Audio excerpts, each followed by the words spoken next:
Natrum sulphuricum homeopathic औषधि कॉम्पैरेटिव मेटेरिया Medica अध्याय 659, 660, 661 doctor Narayan चंद्र घोष भाग 2।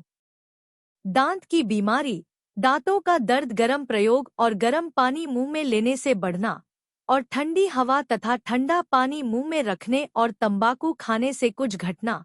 हेरिंग। कान की बीमारी, कान में सुई गड़ने जैसा तेज दर्द जो गीली मिट्टी में सोने से या तर ऋतु में बढ़ता है। चर्म रोग, पीले रंग का पानी जैसा स्राव निकलना। बदन पर से कपड़े उतारते ही खुजलाना, फफोलों की तरह उद्भेद, प्रमेहजनित उद्भेद, शरीर में लाल रंग के मस्सों की तरह के उद्भेद। कलेजे में दर्द के साथ खांसी के साथ कलेजे में जोर का दर्द। यह लक्षण ब्रायोनिया और नैट्रम सल्फ दोनों में है।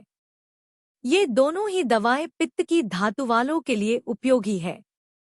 ब्रायोनिया की खांसी सूखी और नैट्रम सल्फ की खांसी ढीली होती है। ब्रायोनिया में दाहिनी और कलेजे में अधिक दर्द होता है और नैट्रम सल्फ में बाईं ओर।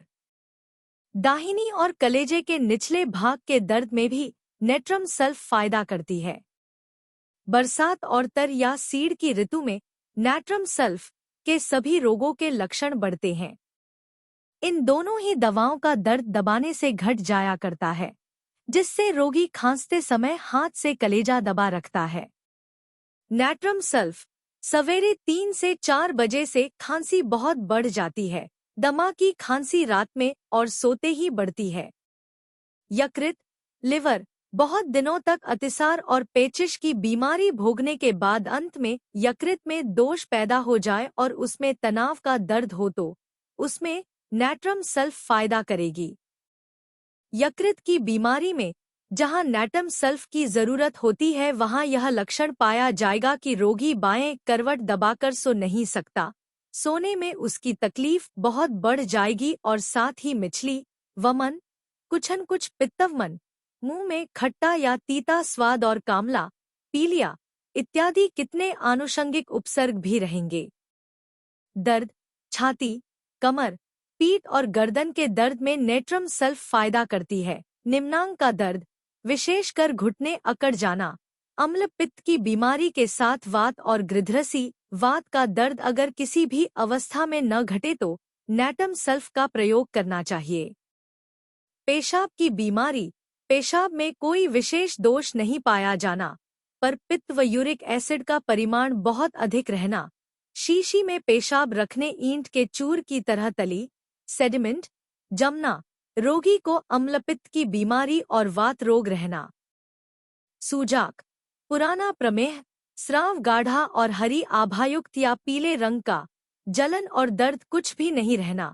इस तरह के प्रमेह में जब रोगी को किसी नैट्रम सल्फ की एक बार धीरज के साथ दवा से स्थायी लाभ नहीं होता तब परीक्षा करनी चाहिए। हाइड्रस्टिस देखिए। ज्वर, मलेरिया ज्वर, सर्दी का ज्वर, पित्त ज्वर, सविराम ज्वर, अविराम ज्वर इत्यादि किसी भी तरह का ज्वर क्यों न हो, अगर उसके साथ या ज्वर चढ़ते ही हाथ, मुंह, आंख और बदन में जलन हो तथा बुखार या बुखार के उपसर्ग दोपहर के बाद या संध्या से बने और मुंह का स्वाद तीता हो तो उसमें नैट्रम सल्फ फायदा करती है। जीभ, किसी बीमारी में जीभ पर भूराहरा मैल रहे तो वह बीमारी इससे अच्छी हो सकती है। वृद्धि, छूने से, ठंडी चीज खाने से, तर कमरे में रहने से, आंधी पानी के दिनों में, हर साल वर्षा ऋतु के आरंभ में, परिश्रम से, मछली और सिंघाड़े खाने से, हरास, दबाने, सोने या सूखी हवा लगने से। संबंध, नैट्रम म्यूर और सल्फ के साथ इसका समगुण संबंध है।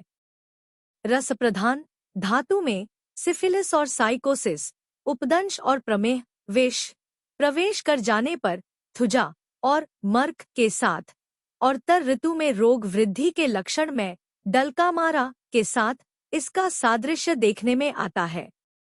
डलका में ग्रीष्म ऋतु शीत ऋतु में परिणत होते ही वृद्धि का लक्षण है। नैट्रम सल्फ की वृद्धि केवल तर ऋतु में होती है।